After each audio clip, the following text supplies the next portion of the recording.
Tonight, 9 News Now has uncovered new information on a deadly police shooting in Culpeper. An eyewitness now contradicting the police version of yesterday's confrontation in a Catholic school parking lot that ended with the death of 54-year-old Patricia Cook. Peggy Fox is in Culpeper with the latest on this investigation. An eyewitness here in Culpeper is contradicting what state police are saying about the investigation and why the Culpeper police officer fired at a Sunday school teacher. He had his hand on the door handle, one hand here and one hand, I remember distinctly because his hands were real close together. Chris Bouchel says he saw a Culpeper town police officer shoot 54-year-old Patricia Cook to death in this church parking lot yesterday morning.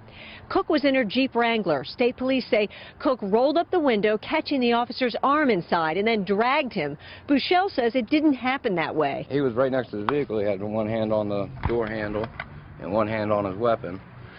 And she was rolling the window up, and they were exiting out of the parking lot. The window was halfway up. He said, "Stop or I'll shoot."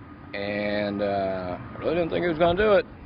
But she got the window all the way up, and that's when he shot. And then she took a left out of the parking lot here, and he stepped out in the street and fired 5 more times. Bouchel says the officer was not dragged. He says he couldn't have had his arm caught because he fired through the glass.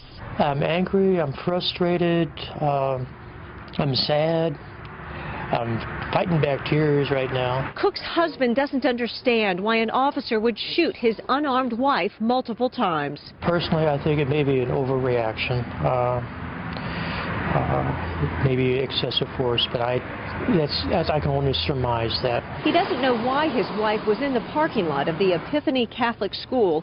Their couple's pastor at Culpeper United Methodist Church thinks she may have been there searching for a job to work with children because she loved her volunteer role teaching Sunday school here. We have to celebrate the good things and the parts that we had of Pat and not just what we've lost. Gary Cook is filled with questions along with his grief over his wife's killing. I wish I knew what was going on.